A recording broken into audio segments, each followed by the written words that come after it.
শহীদ ওসমান হাদিকে জঙ্গি বলে বাংলাদেশের বিপ্লবকে সে অপমান করেছে, 24-এর অভ্যুত্থানকে অপমান করেছে।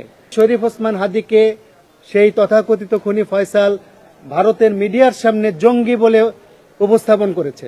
এটি বাংলাদেশের বিপ্লবীদের জন্য একটি অত্যন্ত ন্যাক্কারজনক ঘটনা। সে শহীদ ওসমান হাদিকে জঙ্গি বলে বাংলাদেশের বিপ্লবকে সে অপমান করেছে, 24-এর অভ্যুত্থানকে অপমান করেছে। এবং একই সাথে আমরা দেখেছি যে ভারতের পুলিশ তাদের শেখানো স্ক্রিপ্ট অনুযায়ী ফয়সাল স্বীকারোক্তি দিয়েছে বিএনপি এবং জামাত এই খুনের সাথে দায়ী, সে দায়ী না।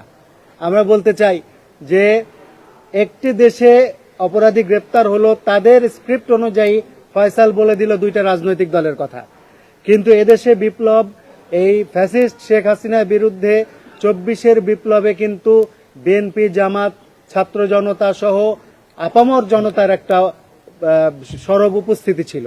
সেখানে শহীদ শরীফ ওসমান হাদি গুরুত্বপূর্ণ ভূমিকা পালন করেছেন।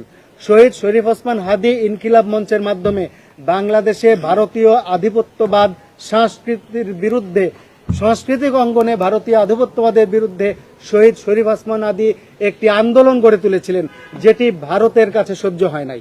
এজন্য আমরা বলতে চাই যে সরকারের কাছে আমরা অনুরোধ করব যে আর কোনো টালবাহানা না করে অনতিবিলম্বে পররাষ্ট্র মন্ত্রণালয়ের মাধ্যমে ভারতের পররাষ্ট্র মন্ত্রণালয়ের সাথে এই যে খুনি ফয়সাল যে ওখানে অ্যারেস্ট হয়েছে তাকে অনতিবিলম্বে একটি চুক্তির মাধ্যমে দ্রুত বাংলাদেশের বর্ডার পাস করে বাংলাদেশের সরকারের কাছে, বাংলাদেশের প্রশাসনের কাছে, পুলিশের কাছে হস্তান্তর করে দেওয়া হোক এবং এই ফয়সালের বিচার বাংলাদেশের মাটিতে হবে।